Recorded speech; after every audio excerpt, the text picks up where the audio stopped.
നമസ്കാരം. ഇന്ന് നമ്മളോട് കൂടെയുള്ളത് നമ്മുടെ സേവ്യർ ക്രിസ്റ്റി അച്ഛനാണ്. അച്ഛൻ കുറുമാൽ സാന്താമിയാനോ ആശ്രമത്തിലെ അംഗവും സെൻറ്റ് ജോർജ് പള്ളി വികാരി കൂടിയാണ്. അതുപോലെ തന്നെ സീറോ മലബാർ സെൻട്രൽ ലിറ്റർജിക്കൽ കമ്മീഷൻ്റെ അസിസ്റ്റൻറ്റ് സെക്രട്ടറി കൂടിയാണ് അച്ഛൻ. അതിലുപരി അച്ഛനുമായിട്ട് ഞങ്ങൾക്കൊരു ബന്ധമെന്ന് പറയുന്നത് വർഷങ്ങളോളം ആരാധനാക്രമങ്ങളെക്കുറിച്ചും അല്ലെങ്കിൽ ലിറ്റർജിയെക്കുറിച്ചും പ്രാർത്ഥനകളെക്കുറിച്ചും എങ്ങനെ ഇതിൻ്റെ ഹിസ്റ്ററി രൂപപ്പെട്ടു എന്നുള്ളതൊക്കെ ഞങ്ങളെ കൂടുതൽ പഠിപ്പിച്ചത് അച്ഛൻ തന്നെയാണ്. അതുപോലെ അങ്ങനെ ഒരു പേഴ്സണൽ ബന്ധം അച്ഛനുമായിട്ട് ഞങ്ങൾക്കുണ്ട്. അപ്പോൾ ഇന്ന് ആരാധനാക്രമത്തെക്കുറിച്ചും അതിൻ്റെ നിയത രൂപങ്ങളെക്കുറിച്ചും എങ്ങനെ ഉരുത്തിരിഞ്ഞു എന്നതിനെക്കുറിച്ചും അത് നമ്മളെ എങ്ങനെ ദൈവവുമായി ബന്ധിപ്പിക്കുന്നു എന്നുള്ള കാര്യങ്ങളെക്കുറിച്ചൊക്കെ വളരെ ആധികാരികമായി അച്ഛൻ ഇന്ന് നമ്മൾക്ക് പറഞ്ഞു തരുന്നതായിരിക്കും. അച്ഛാ നമസ്കാരം. നമസ്കാരം. അച്ഛാ, ഈ ആരാധനാക്രമം അല്ലെ ലിറ്റർജി എന്ന് പറയുന്നത് പൊതുവെ എല്ലാ സഭകളുടെയും ഏറ്റവും പ്രധാനം അർഹിക്കുന്ന ഒന്ന് തന്നെയാണ്. അപ്പോൾ പൊതുവായൊരു ആരാധനാക്രമം ഉണ്ടാകുക എന്ന് തന്നെ ഒരു സഭയെ സംബന്ധിച്ച് അല്ലെങ്കിൽ അത് ഏറ്റവും പ്രധാനപ്പെട്ടൊരു സംഭവമാണ്. അപ്പം എങ്ങനെയാണ് ഈ ആരാധനാക്രമങ്ങൾ ഉരുത്തിരിഞ്ഞു വന്നത്, അല്ലെങ്കിൽ ഈ ആരാധനാക്രമം എന്നതുകൊണ്ട് ഉദ്ദേശിക്കുന്നത് എന്താണെന്ന് പറഞ്ഞുതരാമോ?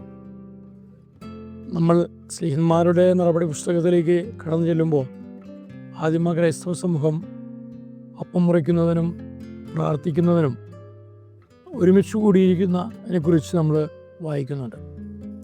ഒരുപക്ഷെ ഏറ്റവും ആദ്യത്തെ ക്രൈസ്തവ സമൂഹത്തിലെ ആരാധനാക്രമം എന്ന് പറയുന്നത് ഭവനങ്ങളിൽ അവർ അപ്പം മുറിക്കാൻ കൂടിയിരുന്നതും പ്രാർത്ഥിക്കാൻ ഇരുന്നതുമായ സാഹചര്യങ്ങളാണ്.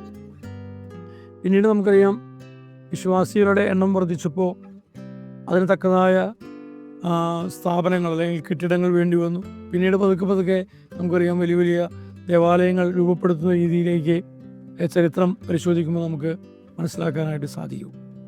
തീർച്ചയായിട്ടും ഒരു വ്യക്തിപരമായിട്ട് പ്രാർത്ഥിക്കുന്നതും ഒരു സമൂഹം പ്രാർത്ഥിക്കുന്നതും തമ്മിൽ വ്യത്യാസമുണ്ടല്ലോ. അപ്പോൾ ഒരു വ്യക്തി മുറിക്കകത്തിരുന്ന് പ്രാർത്ഥിക്കുമ്പോൾ അതിനൊരു പക്ഷേ ഒരു വ്യക്തമായ ക്രമത്തിൻ്റെ ആവശ്യമില്ല. മറിച്ചൊരു സമൂഹത്തിൽ നമ്മളൊരു കാര്യം ചെയ്യുമ്പോൾ അല്ലെങ്കിൽ പ്രാർത്ഥന നടത്തുമ്പോൾ അതിനൊരു നിയതമായ ക്രമമുണ്ടാകുന്നത് എല്ലാവർക്കും സഹായകമാണല്ലോ. ആ ഒരു കാഴ്ചപ്പാടിൽ തന്നെയാകണം ആരാധനാക്രമം കാലഘട്ടത്തിൽ നിയത രൂപങ്ങൾ പ്രാപിക്കുന്നത്. നമ്മളിന്ന് ഇംഗ്ലീഷിൽ പറയുന്ന ലിറ്റർജി എന്ന പദം ലാവോസ് എർഗോൺ എന്ന 2 ഗ്രീക്ക് പദങ്ങളിൽ നിന്നാണ് ഉരുത്തിരിയുക. ലൈഥൂർഗിയ എന്നാണ് ഗ്രീക്ക് ഭാഷയിൽ ലിറ്റർജിയെ പറയുന്നത്. പൊതുജനത്തിനു വേണ്ടിയുള്ള ഒരു ആക്ഷൻ എന്ന അർത്ഥത്തിലാണ് ഗ്രീക്ക് ഭാഷയിൽ ഈ പദം ഉപയോഗിച്ചിരുന്നത്.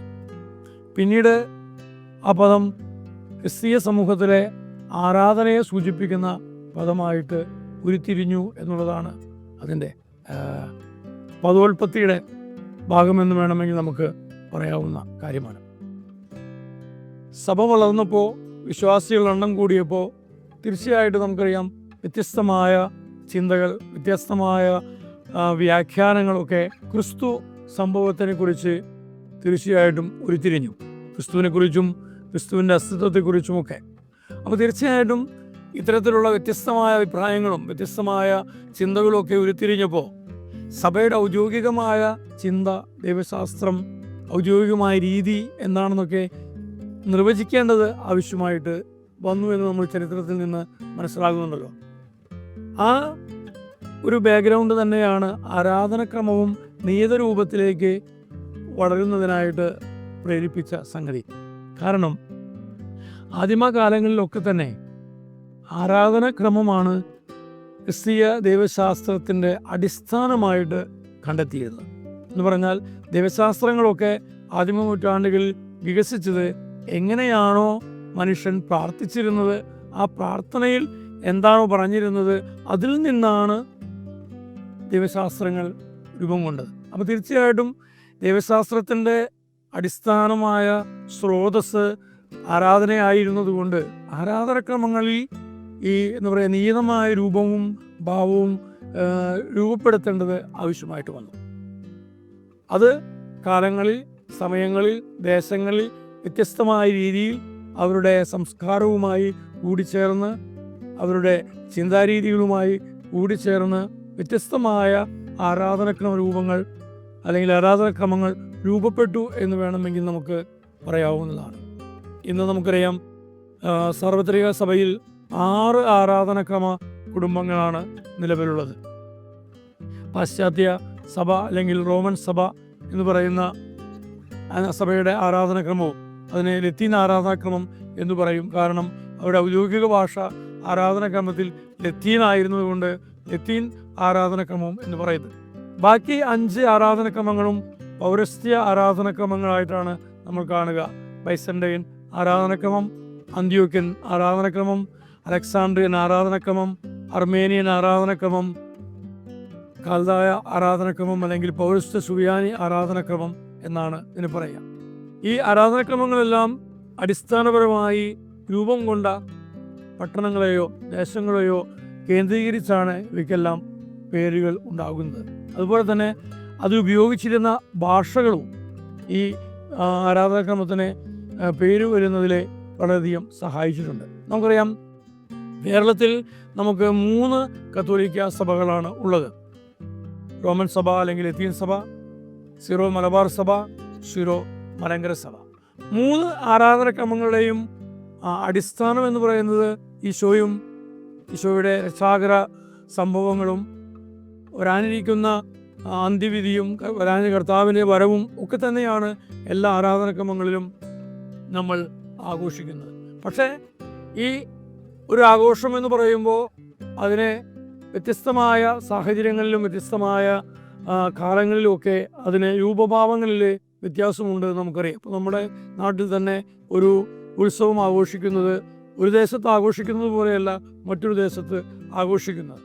എന്നതുപോലെ തന്നെ ഈ ആരാധനാക്രമങ്ങളൊക്കെ വ്യത്യസ്തമായ സാഹചര്യങ്ങളിൽ രൂപം കൊണ്ടതുകൊണ്ട് ആരാധനാക്രമങ്ങളിലും അത് അവതരിപ്പിക്കുന്ന രീതിയിൽ വ്യത്യാസമുണ്ടായി. ഇപ്പോൾ ഞാൻ പറയുന്ന ഈ കാര്യങ്ങൾ തന്നെ വേറൊരാൾ അവതരിപ്പിക്കുമ്പോൾ അതിന് വ്യത്യാസങ്ങളുണ്ടാകും. എന്നതുപോലെ തന്നെയാണ് ആരാധനാക്രമം ഈ 6 ആരാധനാക്രമ കുടുംബങ്ങളായിട്ട് രൂപപ്പെടാനുണ്ടായ കാരണം. അപ്പോൾ അടിസ്ഥാനപരമായിട്ട് ആരാധനാക്രമം രൂപപ്പെട്ടതിൻ്റെ ആവശ്യകത എന്നു വെച്ച് കഴിഞ്ഞാൽ ക്രിസ്തീയ ആരാധനയും ദൈവശാസ്ത്രവും അത് ഒരു കൃത്യതയോടുകൂടെ വേദപുസ്തകാധിഷ്ഠിതമായി, അതേപോലെ നമുക്ക് ബിബ്ലിക്കൽ എന്ന് വേണമെങ്കിൽ പറയാം. രണ്ടാമതായിട്ട് അപ്പസ്തോലികമായിട്ട് എങ്ങനെയാണോ അപ്പസ്തോലന്മാർ ഈ ഈശോ പറഞ്ഞതും പഠിപ്പിച്ചതുമൊക്കെ നമ്മളിലേക്ക് കൈമാറിയോ ആ ഒരു കാഴ്ചപ്പാടിലൂടെ കൊണ്ടുപോകുന്നു. മൂന്നാമതായിട്ട് നമുക്ക് പറയാം ആരാധനാക്രമം എന്താണ് സഭാപിതാക്കന്മാരുടെ കാഴ്ചപ്പാടിലൂടെയാണ് രൂപം കൊണ്ടത്. നമുക്കറിയാം 9-ാം നൂറ്റാണ്ട് വരെയുള്ള സഭയ്ക്ക് തനതായ ദൈവശാസ്ത്ര സംഭാവനകൾ നൽകിയ പിതാക്കന്മാരെയാണ് നമ്മൾ സഭാപിതാക്കന്മാരെന്ന് പറയുക. അപ്പോൾ ആരാധനാക്രമ രൂപീകരണത്തിൽ ഈ സഭാപിതാക്കന്മാരുടെ വലിയൊരു സംഭാവന നമുക്ക് കാണാനായിട്ട് കഴിയും. അതുകൊണ്ട് 2-ാം വത്തിക്കാൻ കൗൺസിലിൻ്റെ സാക്രോസാങ്ക്തും കൊൻസീലിയം എന്ന ആരാധനാക്രമത്തെക്കുറിച്ചുള്ള ഡോക്യുമെൻറ്റിൽ കൃത്യമായിട്ട് പറയുന്ന ഒന്നാണ് ആരാധനാക്രമത്തിൽ വേദപുസ്തകാധിഷ്ഠിതവും അപ്പസ്തോലികവും സഭാപിതാക്കന്മാരുടെ ഓറിയൻറ്റേഷനും നഷ്ടപ്പെടാതെ ആയിരിക്കണം ആരാധനാക്രമത്തെ നമ്മൾ മുന്നോട്ട് കൊണ്ടുപോകേണ്ടത്. കാരണം ഈ 3 കാര്യങ്ങളാണ് ആരാധനാക്രമം രൂപപ്പെടുന്നതിന് അടിസ്ഥാനപരമായിട്ട് പങ്കുവഹിച്ചിട്ടുള്ള ഘടകങ്ങൾ. അപ്പോൾ തീർച്ചയായിട്ടും നമ്മൾ ആരാധനാക്രമങ്ങളിൽ അഡാപ്റ്റേഷൻ നടത്തുമ്പോൾ, നവീകരണം നടത്തുമ്പോഴൊക്കെ നഷ്ടപ്പെട്ടു പോകാതെ നമ്മൾ കൊണ്ടുപോകേണ്ട ഒരു വലിയ കാര്യമാണ് വേദപുസ്തകാധിഷ്ഠിതവും അപ്പസ്തോലികവും സഭാപിതാക്കന്മാരുടെ പഠനങ്ങളോടും ചേർന്നുകൊണ്ടുള്ള നമ്മളുടെ ആരാധനാക്രമത്തിൻ്റെ നവീകരണം എന്ന് നമ്മൾ ഒരിക്കലും മറക്കാൻ പാടില്ല. നമുക്കറിയാം, പലപ്പോഴും 2-ാം വത്തിക്കാൻ കൗൺസിലിനെ കുറിച്ച് നമ്മൾ വളരെ പുരോഗമനപരമായിട്ട് ചിന്തിക്കുമ്പോഴും 2-ാം വത്തിക്കാൻ കൗൺസിൽ സത്യത്തിൽ എന്താണ് വിഭാവന ചെയ്തത് എന്നത് നമ്മൾ പലപ്പോഴും നമ്മളുടെ താല്പര്യങ്ങൾക്കനുസരിച്ച് പലപ്പോഴും നമ്മളതിനെ ബ്രാക്കറ്റ് ഇട്ട് വെക്കാറുണ്ട്. നമുക്ക് ഇഷ്ടമുള്ളതിനെ നമ്മൾ 2-ാം വത്തിക്കാൻ കൗൺസിലിൻ്റെ പുരോഗമനപരമായ ആശയം എന്ന് പറയുകയും നമുക്ക് ഇഷ്ടമില്ലാത്തതിനെ നമ്മൾ തമസ്കരിക്കുകയും ചെയ്യുന്ന ഒന്ന് നമുക്ക് പലപ്പോഴും കാണാറുണ്ട്. അത് വളരെ പ്രധാനപ്പെട്ട ഒരു ഡോക്യുമെൻ്റാണ് ആരാധനാക്രമത്തെക്കുറിച്ചുള്ള ഡോക്യുമെൻ്റ്. അതിൻ്റെ പുരോഗമനപരമായ കാര്യങ്ങളെക്കുറിച്ച് നമ്മൾ പറയുമ്പോഴും അതിൻ്റെ ആത്യന്തികമായ പാരമ്പര്യങ്ങളും ആത്യന്തികമായ രീതിയും നിലനിർത്തേണ്ടതിൻ്റെ ആവശ്യകതയെക്കുറിച്ച് പറയുന്നതുമൊക്കെ പലപ്പോഴും നമ്മൾ വളരെ കൃത്യതയോടുകൂടെ നമ്മളതിനെ സംസ്കരിച്ച് കഴിയുന്ന ഒരു രീതിയും നമ്മുടെ ഇടയിലുണ്ട്. അപ്പോൾ ആരാധനക്രമം രൂപം കൊള്ളുന്നത് അല്ലെങ്കിൽ നിയതമായൊരു ആരാധനക്രമത്തിൻ്റെ ആവശ്യകത എന്ന് പറയുന്നത് എപ്പോഴും ഒരു സമൂഹം ആരാധിക്കുമ്പോൾ ആ സമൂഹത്തിൻ്റെ വിശ്വാസമാണ് നമ്മൾ ആരാധനയിൽ ഉപയോഗിക്കുന്നത്. നമുക്കറിയാം, വളരെ പ്രസിദ്ധമായ ഒരു ലത്തീൻ എക്സ്പ്രഷനാണ് ലെക്സ് ഒരാന്തി എന്ന് പറയുന്നത്. എന്താണോ പ്രാർത്ഥിക്കുന്നത് അതാണ് വിശ്വാസത്തിൻ്റെ പ്രമാണം. ലെക്സ് ഒരാന്തി ലെക്സ് ക്രദേന്തി, എന്താണോ പ്രാർത്ഥിക്കുന്നത് അതാണ് വിശ്വാസത്തിൻ്റെ പ്രമാണം എന്ന് പറയുന്ന വലിയ ഒരു തത്വം തന്നെ നമുക്ക് നമ്മുടെ സഭയിലെ അല്ലെങ്കിൽ സാർവത്രിക സഭയിൽ നമുക്ക് കാണാനായിട്ട് സാധിക്കും. അച്ഛൻ പറഞ്ഞു നമ്മുടെ സഭയിൽ ഏകദേശം 6 ആരാധനക്രമങ്ങൾ നിലനിൽക്കുന്നുണ്ട്. ഈ എല്ലാ ആരാധനക്രമങ്ങൾക്കും ഒരു നിയതമായ രൂപമുണ്ടെന്ന് പറഞ്ഞു. അപ്പോൾ ചോദ്യം ഇങ്ങനെ പോകുന്നു, എന്തിനാണ് ഒരു നിയതമായൊരു ആരാധനക്രമം ആവശ്യമായത്? എന്തിനാണ് ഇങ്ങനെ ഒരു പ്രത്യേക ക്രമം ഇതിനു വേണ്ടി വച്ചിരിക്കുന്നത് എന്നൊന്ന് പറയാൻ പറ്റുമോ? എന്തൊരു കാര്യവും നമ്മൾ അവതരിപ്പിക്കുമ്പോൾ അതിനൊരു ഓർഡറുണ്ട്. നമ്മളൊരു എന്താണ് പറയുക, ഒരു കൾച്ചറൽ ഈവനിങ് നടത്തുന്നു അല്ലെങ്കിൽ ഒരു സമ്മേളനം നടത്തുന്നു. അപ്പോൾ അതിന് നമുക്ക് എന്താണ് ഒരു കൃത്യതയുണ്ട്.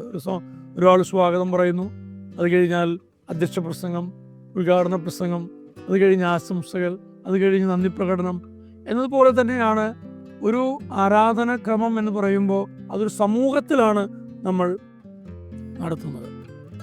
കാരണം സഭയെ സംബന്ധിച്ചിടത്തോളം സഭയെന്ന് പറയുന്നത് വിശ്വാസികളുടെ കൂട്ടായ്മയാണ്. അപ്പോൾ വ്യത്യസ്തമായ നൂറുകണക്കിന് ആളുകൾ ഒരുമിച്ച് കൂടുന്ന ഒരു വേദിയാണ് സത്യത്തിൽ ആരാധന നടത്തുന്ന സമയം അല്ലെങ്കിൽ ആരാധന നടത്തുന്ന ഇടം. അപ്പോൾ തീർച്ചയായിട്ടും അവിടെ ഒരു ക്രിസ്തു സംഭവം, ക്രൈസ്റ്റ് ഈവൻ്റ് ആണല്ലോ നമ്മൾ ആഘോഷിക്കുന്നത്. It's A celebration of Christ event. അതായത് പഴയ നിയമത്തിൽ പിതാവായ ദൈവം വാഗ്ദാനം ചെയ്ത ആ രക്ഷകൻ്റെ വരവും രക്ഷകൻ്റെ പരസ്യ ജീവിതവും രക്ഷകൻ്റെ മരണവും ഉത്ഥാനവും സ്വർഗാരോഹണവും തുടർന്ന് ദൈവത്തിൻ്റെ പിതാവായ ദൈവത്തിൻ്റെ രണ്ടാം വരവും ഇതൊക്കെയാണ് നമ്മൾ ആഘോഷിക്കുന്നത്. അപ്പോൾ അതിനൊരു കൃത്യമായ ഓർഡർ ആവശ്യമാണ്. അതില്ലെങ്കിൽ എന്ത് സംഭവിക്കുന്നു? ഓരോരുത്തരും ഇഷ്ടമുള്ളതുപോലെ പറയുക, ഇങ്ങനെ എഴുന്നേറ്റ് നിന്ന് എന്തെങ്കിലുമൊക്കെ പറയുന്നു. അപ്പോൾ ഈ കൃത്യത നമുക്ക് നഷ്ടപ്പെട്ടു പോകും. നമുക്കറിയാം, നമ്മൾ ലത്തീൻ ആരാധനക്രമം എടുത്താൽ അല്ലെങ്കിൽ സിറുമലബാർ ആരാധനക്രമം എടുത്താൽ അല്ലെങ്കിൽ അന്ത്യോക്യൻ ആരാധനക്രമം എടുത്താലൊക്കെ അതിനൊരു സീക്വൻസ് ഉണ്ട്. അതിന് വാഗ്ദാനത്തിൻ്റെ പൂർത്തീകരണം, കർത്താവിൻ്റെ പരസ്യ ജീവിതം, അത് കഴിഞ്ഞ് സമർപ്പണം, അത് കഴിഞ്ഞ് കർത്താവിൻ്റെ മരണത്തെ ഓർക്കുന്നു, ഉത്ഥാനത്തെ ഓർക്കുന്നു, എല്ലാത്തിനും നന്ദി പറയുന്നു. ഈ ഒരു സീക്വൻസ് ആരാധനക്രമത്തിൽ വളരെ ആവശ്യമുള്ളതായിട്ടാണ് നമ്മൾ കാണുക. അതിന് ഏറ്റവും അടിസ്ഥാനപരമായ കാരണം നമ്മളൊരു സമൂഹത്തിലായിരിക്കുമ്പോൾ ആ ഒരു സീക്വൻസോട് കൂടെ നമ്മൾ പ്രാർത്ഥിക്കുമ്പോഴാണ് നമ്മൾക്ക് അല്ലെങ്കിൽ ആരാധിക്കുമ്പോഴാണ് നമ്മൾ ഈ ക്രൈസ്റ്റ് ഈവൻ്റ്, ക്രിസ്തു സംഭവത്തെക്കുറിച്ച് നമുക്കൊരു കൃത്യതയോടുകൂടെ അനുഭവിക്കാനും മനസ്സിലാക്കാനും ഒക്കെ നമുക്ക് സാധിക്കുക. അതുകൊണ്ട് തന്നെ ആകണം സഭയിൽ ആരംഭകാലം മുതൽ നമുക്കറിയാം ഈ പ്രാർത്ഥനയ്ക്ക് ഒരു സ്ട്രക്ചർ. ഇപ്പോൾ നമ്മൾ ഒരു കുടുംബ പ്രാർത്ഥന ചൊല്ലുമ്പോഴും നമുക്കതിന് അതിൻ്റേതായ ഒരു സ്ട്രക്ചറുണ്ട്.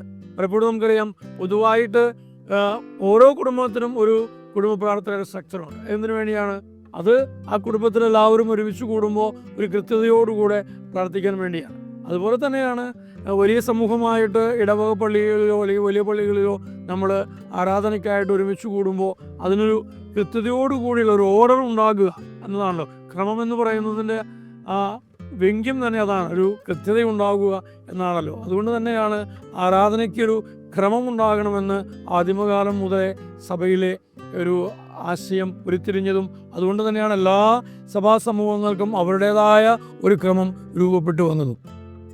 പച്ചാച്ചൻ ഇത്രയും നേരം പറഞ്ഞു, നമ്മുടെ ആരാധനാക്രമങ്ങളെക്കുറിച്ച് പറഞ്ഞു, നമ്മൾ ഏകദേശം 6 ആരാധനാക്രമങ്ങളെക്കുറിച്ച് അറിഞ്ഞു. അപ്പോൾ ഞാൻ ചോദിക്കട്ടെ, എന്തിനാണ് ഈ 6 ആരാധനക്രമങ്ങളുടെ ആവശ്യം എന്ന് വെച്ചാൽ, ഇപ്പം നമുക്കൊരു ഒറ്റ ആരാധനക്രമമായിട്ട് മാത്രം അങ്ങ് നിലനിൽക്കുകയായിരുന്നെങ്കിൽ കുറേ കൂടി കാര്യങ്ങൾ എളുപ്പമായിരുന്നില്ലേ? അപ്പം ഈ 6 ആരാധനക്രമങ്ങളുടെ ആവശ്യകതയെക്കുറിച്ചൊന്ന് പറയാൻ പറ്റുമോ? ഇന്ന് പലരും ചോദിക്കുന്ന ഒരു ചോദ്യമാണ്, എന്തിനാണ് 3 റീത്തുകൾ, 3 സഭകൾ എന്നൊക്കെ. നമുക്കറിയാം, കത്തോലിക്ക സഭ എന്ന് പറയുമ്പോൾ തന്നെ അതിൻ്റെ ഒരു ദൈവശാസ്ത്രപരമായിട്ട് തന്നെ പറയാം അതിൻ്റെ ഒരു നിർവചനം, സാർവത്രിക സഭ എന്നത് വ്യക്തിസഭകളുടെ കൂട്ടായ്മയാണ്. ഇവരെ ഓരോ സ്ലീഹന്മാരും ഓരോ ഇടങ്ങളിൽ പോയി സുവിശേഷം പ്രസംഗിച്ചു. അവിടങ്ങളിൽ ക്രിസ്തീയ സമൂഹങ്ങൾ രൂപപ്പെട്ടു. ഓരോ സ്ഥലത്തിനും ഓരോ ദേശത്തിനും അവരുടേതായ സങ്കല്പങ്ങൾ, എന്താ പറയുക, പാരമ്പര്യം അനുസരിച്ച് ഇന്ന സ്ലീഹന്മാരാണ് അവിടെ വന്ന് ഈശോയെ പ്രസംഗിച്ചത്.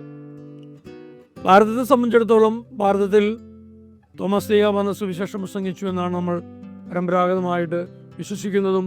ആ വിശ്വാസം അരക്കെട്ടുറപ്പിക്കത്തക്കതായ എല്ലാ തരത്തിലുള്ള ചരിത്ര രേഖകളും നമുക്ക് അവൈലബിളാണ്. അപ്പം ഈ അപ്പസ്തോലന്മാർ പോയിടങ്ങളിലെല്ലാം അല്ലെങ്കിൽ സ്ത്രീയന്മാർ പോയിടങ്ങളിലെല്ലാം അവർ തീർച്ചയായിട്ടും അപ്പം മുറിക്കുന്ന ഒരു ശുശ്രൂഷ, അന്ന് അങ്ങനെയാണല്ലോ നമ്മളതിനെ കാണുന്നത്, അത് അതിൻ്റേതായ രീതിയിൽ അവർ അവതരിപ്പിച്ചു കാണും. പിന്നീട് കാലത്തിനും സമയത്തിനും സംസ്കാരത്തിനും അനുസരിച്ച് അത് വളർന്ന് വികസിച്ചു എന്നുള്ളതാണ്. ഉദാഹരണത്തിന് സുറിയാനി പാരമ്പര്യങ്ങളെല്ലാം യഹൂദ ആരാധന ശൈലിയോട് വളരെയധികം ചേർന്ന് പോകുന്ന, വളരെയധികം സാമ്യമുള്ള ഘടനയാണ് നമുക്ക് കാണാൻ കഴിയുക. അതിന് അർത്ഥം എന്താണ്? ആദിമ ക്രിസ്ത്യാനികളെല്ലാം തന്നെ യഹൂദരായിരുന്നു. നമ്മൾ ആദ്യമായിരുന്ന സാഹചര്യത്തിൻ്റെ സ്വാധീനം തീർച്ചയായിട്ടും നമുക്ക് ആരാധനക്രമങ്ങളിൽ കാണാം. അപ്പോൾ ഈ സുറിയാനി ആരാധനക്രമം രൂപം കൊണ്ടപ്പോൾ തീർച്ചയായിട്ടും ഈ യഹൂദ സ്വാധീനം വളരെ വ്യക്തമായിരുന്നു. ലത്തീൻ ആരാധനക്രമത്തിൻ്റെ സ്വാധീനം എന്തായിരുന്നു? റോമൻ ആരാധന രീതിയിലൂടെ ഒരു സ്വാധീനം നമുക്ക് അതിനകത്ത് കാണാം. ഗ്രീക്ക് ആരാധനക്രമത്തിൽ ഗ്രീക്ക് ബൈസൻട്രൈൻ ദേശത്തുണ്ടായിരുന്ന രീതികളും ശൈലികളും നമുക്ക് അതിനകത്ത് കാണാൻ പറ്റും. അപ്പോൾ ഓരോ ആരാധനക്രമങ്ങളും രൂപം കൊണ്ടത് ഓരോ പ്രത്യേകമായ പ്രാദേശിക സംസ്കാര സാഹചര്യങ്ങളിലാണ്. ആ പ്രാദേശിക സാംസ്കാരിക സാഹചര്യങ്ങളെ നിലനിർത്തി, ആ സാഹചര്യങ്ങൾ നിലനിന്നുകൊണ്ട് തന്നെ അല്ലെങ്കിൽ നിലനിർത്തിക്കൊണ്ട് തന്നെ ക്രിസ്തുവിൽ ഒന്നാകുന്നു എന്ന് പറയുന്നതാണ് സാർവത്രിക സഭ എന്ന് പറയുന്ന കാഴ്ചപ്പാട് തന്നെ. നമുക്കറിയാം, ഇന്ന് ദേശവും കാലവും ഒക്കെ ഡൈവേഴ്സിറ്റിയുടെയാണ്. അപ്പോൾ ഇന്ത്യ എന്ന് പറയുന്ന ഒരു കോൺസെപ്റ്റ്, ശരിക്കും പറഞ്ഞാൽ ഇന്ത്യ എന്ന് പറയുന്നത് ഒരു കോൺസെപ്റ്റാണ്. പക്ഷെ കാരണം എന്താണ്? ഓരോ സംസ്ഥാനങ്ങൾക്കും അതിൻ്റേതായ സംസ്കാരങ്ങളും രീതികളും ശൈലികളും എല്ലാം തന്നെ ഉണ്ട്. ഇപ്പോൾ തമിഴ്നാട് ഇല്ലെങ്കിൽ ഇന്ത്യയില്ല, അല്ലെങ്കിൽ കേരളമില്ലെങ്കിൽ ഇന്ത്യയില്ല എന്ന് പറയുന്നത് പോലെയാണ് ഇന്ന് സാർവത്രിക സഭ എന്ന് പറയുമ്പോൾ ഈ വ്യക്തിസഭകളുടെ കൂട്ടായ്മയാണ്. കാരണം കാലാകാലങ്ങളിൽ നൂറ്റാണ്ടുകളിലൂടെ അല്ലെങ്കിൽ 2000 വർഷങ്ങളിലൂടെ രൂപപ്പെട്ട വ്യത്യസ്തമായ കൂട്ടായ്മകൾ പത്രോസിൻ്റെ പിൻഗാമി എന്ന നിലയിൽ മാർപ്പാപ്പയുടെ കീഴിൽ അണിനിരക്കുന്നു. അപ്പോൾ ഈ വ്യതിരിക്തതകളും ഒക്കെ ഈ സമൂഹത്തിൽ നിലനിൽക്കുന്നത് പോലെ തന്നെ സഭയിൽ നിലനിൽക്കുന്നു. പക്ഷേ ഇത് ഒരിക്കലും ഒരു വിഭാഗീയതയുടെ ആശയമല്ല നമ്മൾ ഉൾക്കൊള്ളേണ്ടത്. ചിലപ്പോഴെങ്കിലും നമ്മൾക്ക് അറിയാതെ നമ്മുടെ മനസ്സിലേക്ക് കടന്നു വരുന്നത് ഈ വിഭാഗീയത നമ്മളെ വിഭജിച്ചു നിർത്തുന്നുണ്ടോ എന്നുള്ളതാണ്.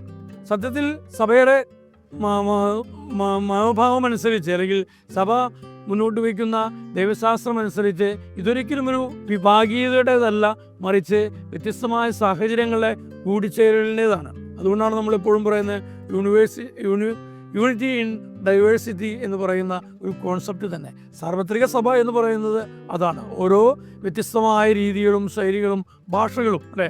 നമുക്കറിയാം, ഇപ്പം നമ്മൾ ഈ കേരളത്തിൽ ജീവിക്കുന്ന നമുക്ക് തന്നെ നമ്മളുടെ മലയാളം എന്ന് പറയുന്ന ലാംഗ്വേജ് എഴുതുമ്പോൾ നമ്മളെല്ലാവരും ഒരുപോലെ എഴുതുന്നുവെങ്കിലും നമ്മൾ സംസാരിക്കുമ്പോൾ നമ്മളെല്ലാവരുടെയും സ്ലാങ്ങിൽ ഭയങ്കരമായ വ്യത്യാസമുണ്ട്. അപ്പോൾ ഈ വ്യത്യസ്തത മനുഷ്യജീവിതത്തിൻ്റെ ഭാഗമാണ്.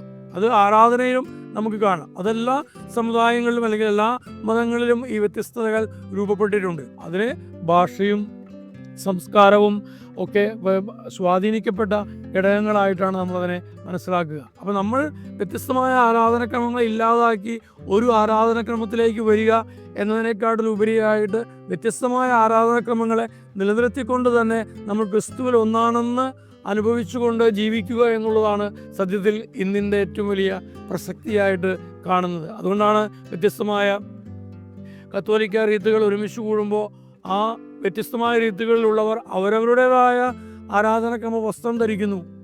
ഒരു ആരാധനക്രമത്തിലാണ് ആരാധന നടത്തുന്നതെങ്കിലും മറ്റുള്ളവർ അവരവരുടേതായ ആരാധനാക്രമ വസ്ത്രം ധരിക്കുന്നു. അത് സൂചിപ്പിക്കുന്നത് എന്താണ്? ആ വ്യത്യസ്തതയല്ല. വ്യത്യസ്തതയുണ്ടെങ്കിലും നമ്മളെല്ലാവരും ഒന്നാണെന്ന് കൂടെ കാണിക്കാൻ വേണ്ടിയാണ്. അപ്പോൾ ഒരു ആരാധനാക്രമം മതി എന്ന് പറയുന്നത് ഒരുപക്ഷെ ഒരു സാധാരണ മനുഷ്യൻ്റെ റീസണിങ്ങിന് പോലും ചേർന്ന് പോകുന്ന ഒന്നായിട്ട് ഞാൻ മനസ്സിലാക്കുന്നില്ല. കാരണം നമ്മളെല്ലാവരും എന്താ പറയുക, ഡൈവേഴ്സായിട്ട് ചിന്തിക്കുന്നവരും ഡൈവേഴ്സായിട്ട് വ്യത്യസ്തമായിട്ട് സാഹചര്യങ്ങളിൽ ജീവിക്കുന്നവരും വളർന്നവരും ഒക്കെ ആയതുകൊണ്ട് ഈ ഡൈവേഴ്സിറ്റി ആരാധനാക്രമത്തിൻ്റെയും ഒരു ഭാഗമാണ്.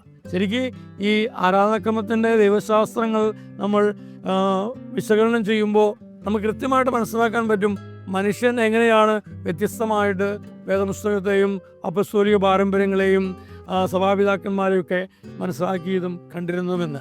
അപ്പോൾ തീർച്ചയായിട്ടും സാർവത്രിക സഭ എന്ന് പറയുമ്പോൾ ഈ ആരാധനാക്രമ സമൂഹങ്ങളുടെ വ്യക്തിസഭകളുടെ ഒരു കൂട്ടായ്മയാകുമ്പോഴാണ് അതിൻ്റെ ആ യൂണിവേഴ്സൽ നേച്ചർ തന്നെ, സാർവത്രിക സ്വഭാവം തന്നെ നിലനിർത്താനായിട്ട് സാധിക്കൂ എന്നാണ് ഞാൻ മനസ്സിലാക്കുക. അച്ഛാ, ആരാധനാക്രമം അതിൻ്റെ നിയതമായ രൂപത്തെക്കുറിച്ചും എങ്ങനെ ഉരുത്തിരിഞ്ഞു വന്നു എന്നതിനെക്കുറിച്ച് വളരെ മനോഹരമായിട്ട് അച്ഛൻ സംസാരിക്കുന്നത്. ഇനി ഒരു പ്രാക്ടിക്കൽ ലെവലിലേക്ക് വന്ന് ചിന്തിക്കുമ്പോൾ ഒരു ആരാധനാക്രമം അതിൽ അതനുസരിച്ച് ജീവിക്കുന്ന ഒരു വ്യക്തിയെ സംബന്ധിച്ച് അവനെ അതെങ്ങനെയാണ് ദൈവത്തിലേക്ക് അടുപ്പിക്കുന്നത്? അതായത് ഒരു ആരാധനാക്രമം ആ വ്യക്തിയെ ദൈവവുമായിട്ട് കണക്റ്റ് ചെയ്യിപ്പിക്കുന്ന ഒരു ഘടകം എന്താണ്, അല്ല എങ്ങനെയാണ് ദൈവത്തിലേക്ക് അടുപ്പിക്കുന്നത് എന്നുകൂടി ഇത് പറയാമോ? നമുക്കറിയാം, നമ്മളെല്ലാവരും വിശ്വാസികളെന്ന നിലയിൽ നമ്മൾ ആഗ്രഹിക്കുന്നത് ഒരു ദൈവാനുഭവമാണ്. ദൈവാനുഭവത്തെ ലക്ഷ്യമാക്കിക്കൊണ്ടാണല്ലോ നമ്മളുടെ ആരാധനകൾ എല്ലാം തന്നെ. ചിലപ്പോഴൊക്കെ നമ്മളുടെ ആരാധനകളൊക്കെ ദൈവാനുഭവം എന്നതിനെക്കാട്ടിലും ഉപരിയായിട്ട് ദൈവത്തിൽ നിന്ന് എന്തെങ്കിലും കിട്ടുമോ എന്നുള്ള പ്രതീക്ഷയോടുകൂടെ നമ്മൾ ആരാധന നടത്തുകയൊക്കെ ചെയ്യാറുണ്ട്. അത് മനുഷ്യ സഹജമായ ഒരു കാര്യമാണ്. അപ്പോൾ ചോദ്യം, ഈ ആരാധനാക്രമങ്ങളൊക്കെ എങ്ങനെ ദൈവാനുഭവത്തിലേക്ക് നയിക്കുന്നു എന്നുള്ളതാണ്. ഞാൻ നേരത്തെ സൂചിപ്പിച്ചതുപോലെ ഈ ആരാധനാക്രമം എന്ന് പറയുന്നത് ദൈവം മനുഷ്യൻ്റെ ചരിത്രത്തിൽ ഇടപെട്ട് നടത്തിയ, അതിനാണ് ക്രിസ്തീയ വിശ്വാസത്തിൽ നമ്മൾ രക്ഷാകര സംഭവമെന്ന് വിളിക്കുന്നത്. ഈ രക്ഷാകര സംഭവത്തെ നമ്മൾ ഈ ആരാധനയിലൂടെ ആവർത്തിക്കുമ്പോൾ ഈ ദൈവത്തിൻ്റെ സാന്നിധ്യം നമുക്ക് ചുറ്റിലും നമ്മിലും അനുഭവിക്കുന്ന ഒരവസ്ഥയിലേക്ക് നമ്മൾ നീങ്ങുകയാണ്. നമുക്കറിയാം, ക്രിസ്തീയ വിശ്വാസത്തിൽ ആരാധനയുടെ ഏറ്റവും വലിയ രൂപമാണ് വിശുദ്ധ കുർബാന. വിശുദ്ധ കുർബാന നമ്മൾ അർപ്പിക്കുമ്പോൾ അവിടെ നമ്മൾ അർപ്പിക്കുന്ന ഗോതമ്പ് അപ്പവും മുന്തിരിവീഞ്ഞും കർത്താവിന് ശരീരരക്തങ്ങളായിട്ട് മാറുന്നു എന്നാണ് നമ്മൾ വിശ്വസിക്കുന്നത്. അപ്പോൾ ഒരു ആരാധനാക്രമം ദൈവാനുഭവത്തിലേക്ക് നയിക്കണമെങ്കിൽ അത് ഏറ്റവും അത്യാവശ്യമായിട്ടുള്ളത് വിശ്വാസമാണ്. ഞാൻ എന്ത് വിശ്വസിക്കുന്നു, ആ വിശ്വാസത്തിലേക്കുള്ള വളർച്ചയുടെ ഭാഗമാണ് ആരാധന. നമുക്ക് നമ്മളുടെ ആരാധനാക്രമ രീതികളൊക്കെ എടുത്തു കഴിഞ്ഞാൽ ഈ പ്രാർത്ഥനകളും ഗീതങ്ങളും എല്ലാം തന്നെ ഒരു ആരാധനയുടെ മനോഭാവത്തിലേക്ക് നമ്മളെ കൊണ്ടുപോകുന്നതോടൊപ്പം നാം എന്ത് വിശ്വസിക്കുന്നുവോ ആ വിശ്വാസത്തിൻ്റെ ഘടകങ്ങൾ നമ്മിൽ ആവർത്തിച്ചുറപ്പിക്കത്തക്കതായ പ്രബോധനവും ഈ ആരാധനയിലുണ്ട്. ആരാധനാക്രമത്തിൻ്റെ ഒരു പ്രത്യേകതയാണ് അത് ആരാധിക്കുന്നതോടൊപ്പം തന്നെ നാം വിശ്വസിക്കുന്ന വിശ്വാസത്തിലേക്ക് നമ്മെ ആഴപ്പെടുത്താനുള്ള പ്രബോധനങ്ങളടക്കം ഈ ആരാധനയിലുണ്ട്. വ്യത്യസ്തമായ ആരാധന രീതികളെ അല്ലെങ്കിൽ ആരാധനയിലെ പ്രാർത്ഥനകളെയൊക്കെ നമ്മൾ വിശകലനം ചെയ്യാൻ ശ്രമിക്കുമ്പോൾ നമുക്ക് കാണാൻ കഴിയും, ഇതെല്ലാം പ്രാർത്ഥനകളായിട്ട് നമ്മൾ അവതരിപ്പിക്കുമ്പോഴും ഇതെല്ലാം നമ്മൾ വിശ്വസിക്കുന്ന വിശ്വാസ സത്യത്തെ ആഴപ്പെടുത്താനുള്ള പ്രബോധനങ്ങൾ കൂടെയാണെന്ന് നമുക്ക് മനസ്സിലാക്കാൻ കഴിയും. അപ്പോൾ ഞാൻ എന്ത് വിശ്വസിക്കുവാൻ ശ്രമിക്കുന്നുവോ ആ വിശ്വസിക്കുവാൻ ശ്രമിക്കുന്ന യാഥാർത്ഥ്യത്തിൽ കൂടുതൽ ആഴപ്പെടാനാണ് ഈ പ്രാർത്ഥനകൾ കൂടെ എന്നെ സഹായിക്കുന്നത്. അപ്പം തീർച്ചയായിട്ടും ഈ ആരാധനാക്രമം അനുഭവവേദ്യമാകണമെങ്കിൽ അതിൽ പങ്കെടുക്കുന്ന വ്യക്തിക്ക് ഒരു നല്ല പോസിറ്റീവായിട്ടുള്ള ഒരു ഡിസ്പൊസിഷൻ ഉണ്ടായിരിക്കണം. ഒരു ദൈവാനുഭവത്തിലേക്ക് വരാനാണ് ഞാനിത് പങ്കെടുക്കുന്നതെന്ന ഡിസ്പൊസിഷൻ, ഒരു ഒരുക്കം. നമുക്കറിയാം, പലപ്പോഴും നമ്മൾ വളരെ ഒരുങ്ങി പ്രാർത്ഥിച്ച്, വ്യക്തിപരമായി പ്രാർത്ഥിച്ച്, അന്നത്തെ സുവിശേഷം വായിച്ച് അല്ലെങ്കിൽ വായനകളെല്ലാം വായിച്ച് ധ്യാനിച്ച് നമ്മൾ ആരാധനയിൽ പങ്കെടുക്കുമ്പോൾ നമുക്കുണ്ടാകുന്ന ഒരു അനുഭവം ഒരു ഓഫ് ഹാൻഡായി ഓടി വന്ന് ഒരു ആരാധന സമർപ്പിക്കുന്നതിൽ നിന്നും വ്യത്യസ്തമാണ്. അപ്പോൾ സഭാപിതാക്കന്മാരൊക്കെ നമ്മെ ഓർമ്മപ്പെടുത്തുന്ന ഒരു വലിയ കാര്യമാണ് ആരാധനക്രമം അല്ലെങ്കിൽ ഉദാസകളുടെ പരികർമ്മമൊക്കെ നമുക്ക് അനുഭവമായിട്ട് മാറണമെങ്കിൽ നമുക്ക് എന്തുണ്ടാകണം? ഒരു ഒരുക്കമുണ്ടാകണം. അതുകൊണ്ടാണ് നമ്മൾ രാവിലത്തെ കുർബാനയ്ക്ക് ഒരുങ്ങുന്നതിൻ്റെ ഭാഗമായിട്ടാണ് തലേ ദിവസം നമ്മൾ യാമപ്രാർത്ഥനകൾ ചൊല്ലുമ്പോൾ വേദപുസ്തക ഭാഗങ്ങൾ വായിക്കുന്നതും. അതായത് ഈ യാമപ്രാർത്ഥനകളെ ഒരു കൾമിനേഷൻ എന്ന് വേണമെങ്കിൽ നമുക്ക് പറയാം രാവിലെ നമ്മൾ അർപ്പിക്കുന്ന വിശുദ്ധ കുർബാനയോ അല്ലെങ്കിൽ ആരാധനയോ ഒക്കെ. അപ്പോൾ തീർച്ചയായിട്ടും നമ്മുടെ ഒരു ഡിസ്പൊസിഷൻ, ഒരു ഒരുക്കം ഈ ആരാധന ഒരു അനുഭവമായി തീരുന്നതിന് വളരെ പ്രധാനപ്പെട്ടതാണ്. അപ്പം ഈ ആരാധനക്രമങ്ങളെല്ലാം തന്നെ നമ്മൾ കൊണ്ടെത്തിക്കുന്നത് എവിടേക്കാണ്? ക്രിസ്തുവിലേക്കാണ്. ആ ഒരു കാഴ്ചപ്പാടോടുകൂടെ നമ്മൾ ആരാധനയിൽ പങ്കെടുക്കുമ്പോഴാണ് നമുക്കൊരു അനുഭവമായിട്ട് മാറാനായിട്ട് സാധിക്കുള്ളൂ. ഞാൻ നേരത്തെ സൂചിപ്പിച്ചതുപോലെ ഒരു പ്രിപ്പറേഷനും ഒരു ഡിസ്പൊസിഷനും വളരെ ആവശ്യമുള്ള ഒരു സംഗതിയാണ്. അതുപോലെ തന്നെ നമ്മുടെ വിശ്വാസം, നമ്മൾ എത്രമാത്രം വിശ്വാസത്തിൽ ആഴപ്പെടാൻ ശ്രമിക്കുന്നുവോ അത്രമാത്രം നമുക്ക് ആരാധന ഒരു അനുഭവമായിട്ട് മാറുന്നു. അതിന് പല പല ഘടകങ്ങളുണ്ട്. ഞാൻ സമയക്കുറവ് മൂലം എല്ലാ ഘടകങ്ങളിലേക്കും ഞാൻ പോകുന്നില്ല.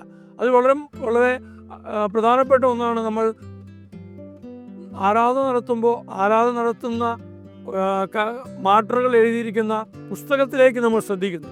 ഉദാഹരണത്തിന് നമ്മൾ കുർബാന അർപ്പിക്കുമ്പോൾ ആ കുർബാനയിൽ നമ്മൾ ചൊല്ലുന്ന പാട്ടുകൾ അല്ലെങ്കിൽ മറ്റ് ഗീതങ്ങൾ, മറ്റ് പ്രാർത്ഥനകളെല്ലാം നമ്മൾ പുസ്തകത്തിൽ നോക്കുമ്പോൾ നമുക്ക് ഭയങ്കരമായൊരു കോൺസെൻട്രേഷൻ ലഭിക്കും.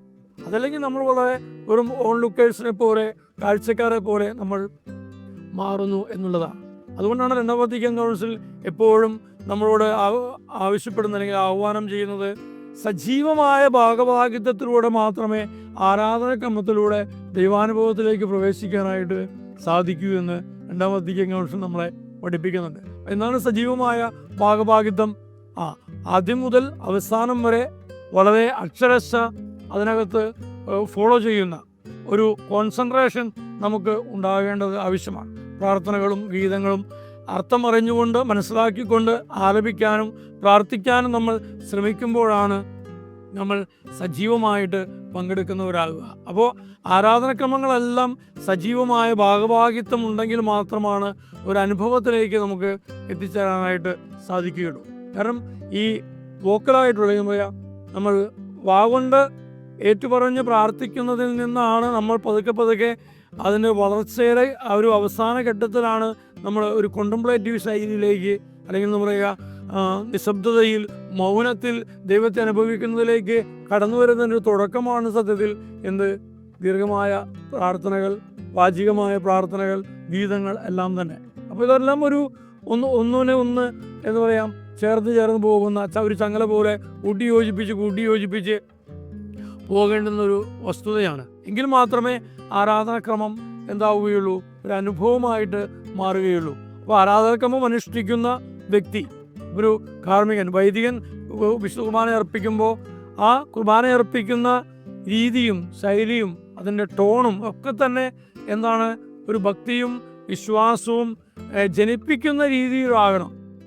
അതായത് പങ്കെടുക്കുന്ന വ്യക്തികൾക്ക് പ്രാർത്ഥന ചൊല്ലുന്നത് കേൾക്കുമ്പോൾ തന്നെ വൈകാരികമായ ഒരു അനുഭവത്തിലേക്ക് പ്രവേശിക്കാൻ തക്കതായ ഒരു സാഹചര്യം രൂപപ്പെടണം. അതുപോലെ തന്നെ ഇതിൽ പങ്കെടുക്കുന്നവരും ഞാൻ നേരത്തെ സൂചിപ്പിച്ചതുപോലെ ഒരു ഡിസ്പൊസിഷനോടുകൂടെ അതിനകത്ത് പങ്കെടുക്കുമ്പോഴാണ് ആരാധനക്രമമെല്ലാം ഒരു ദൈവാനുഭവത്തിലേക്ക് നയിക്കുന്ന ഒന്നായിട്ട് മാറുകയുള്ളൂ എന്നാണ് ഞാൻ എൻ്റെ അനുഭവത്തിൽ നിന്നും ഞാൻ പഠിച്ചതിൽ നിന്നുമൊക്കെ ഞാൻ മനസ്സിലാക്കുന്നത്. അപ്പോൾ ആരാധനക്രമം അനുഭവമാകണമെങ്കിൽ നമ്മൾ ഈ ക്രമത്തിനോട് നമ്മളെ തന്നെ ഒന്ന് ചേർത്ത് നിർത്തേണ്ടതുണ്ട്.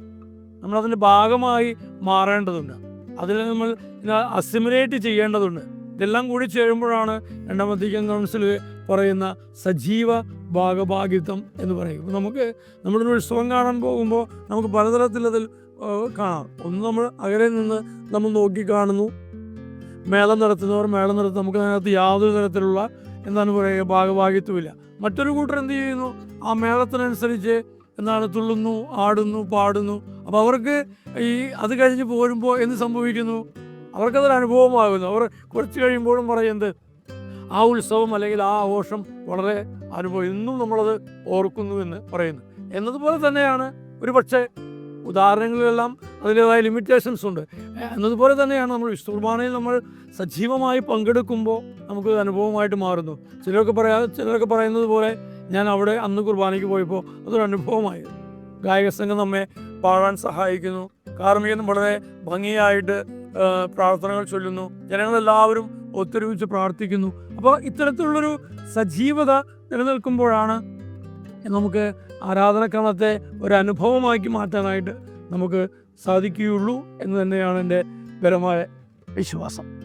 ഈ എപ്പിസോഡ് ഇവിടെ പൂർണ്ണമാകുമ്പോൾ അച്ഛാ ഒരുപാട് നന്ദി പറയുന്നു. കാരണം ആരാധനക്രമങ്ങളെക്കുറിച്ചും അതിൻ്റെ നിയതരൂപങ്ങളെക്കുറിച്ചും എങ്ങനെ ഉരുത്തിരിഞ്ഞു എന്നതിനെക്കുറിച്ചൊക്കെ വളരെ മനോഹരമായിട്ട് ആധികാരികമായിട്ട് തന്നെ അച്ഛൻ സംസാരിക്കുകയുണ്ടായി. അതിലപ്പുറം എങ്ങനെ ആരാധനക്രമങ്ങൾ ഒരു മനുഷ്യനെ ദൈവത്തിലേക്ക് അടുപ്പിക്കുന്നു എന്ന അച്ഛൻ്റെ ആശയം വളരെ മനോഹരമാണ്. കാരണം നമ്മുടെ ഇന്നർ ഡിസ്പോസിഷനാണ് ഒരു മനുഷ്യനെ അവൻ ആരാധനാക്രമത്തിൽ പങ്കുകൊള്ളുമ്പോൾ അവൻ ഏറ്റവും മനോഹരമായി തന്നെ ദൈവത്തിലേക്ക് അടുക്കാനുള്ളൊരു സാഹചര്യം ഒരുക്കുന്നു എന്നൊക്കെ അച്ഛൻ പറഞ്ഞത് വളരെ മനോഹരമാണ്. അച്ഛാ, അപ്പോൾ ഈ അവസാന നിമിഷത്തിൽ ഞാൻ അച്ഛനോട് നന്ദി പറയുകയാണ്. അച്ഛൻ്റെ ആധികാരികമായുള്ള പഠനത്തെക്കുറിച്ചും ഇതിനെക്കുറിച്ച് മനോഹരമായിട്ട് ഞങ്ങളെ പറഞ്ഞു മനസ്സിലാക്കിയതിനെക്കുറിച്ചൊക്കെ അച്ഛന് ഞങ്ങളുടെ എല്ലാവരുടെയും ഹൃദയംഗമമായ നന്ദി അറിയിക്കുകയാണ്. Thank you.